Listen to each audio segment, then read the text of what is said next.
d'un ministre à un autre. C'est dans les locaux du ministère du Logement, de l'Habitat, de l'Urbanisme et du Cadastre que le chef de ce département ministériel s'est entretenu avec le président de la Chambre des promoteurs et constructeurs de Côte d'Ivoire, venu proposer son expertise dans la réalisation du projet de construction des logements sociaux au Gabon. On fait le point avec Muriel Bassiyoro, Jean de Dieu Mambundu, Chélie Manéa.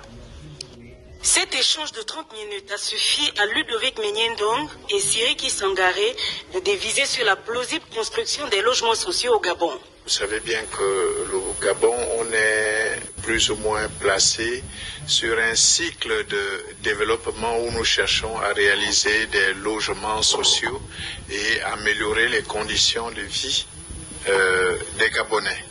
Donc les échanges portait beaucoup plus sur la réalisation des logements sociaux pour les Gabonais et l'aménagement des parcelles pour les Gabonais. Avec une expérience avérée, la Chambre nationale des promoteurs et constructeurs agréés de Côte d'Ivoire entend mettre en évidence son expertise.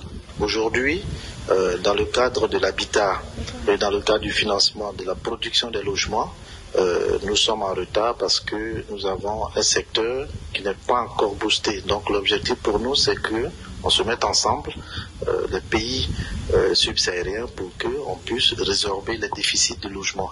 En Côte d'Ivoire, c'est 800 000 logements de déficit, exactement 836 000 logements de déficit conjoncturel qui s'accroît chaque année de 10%. Au Gabon, je sais que c'est entre 250 000 et 300 000. Dans les pays de la sous-région, on va jusqu'à 5 millions quand même de déficit. Donc il y a matière à travailler et nous devons apporter notre expertise. Un mémorandum d'entente entre les deux parties sera signé dans quelques jours.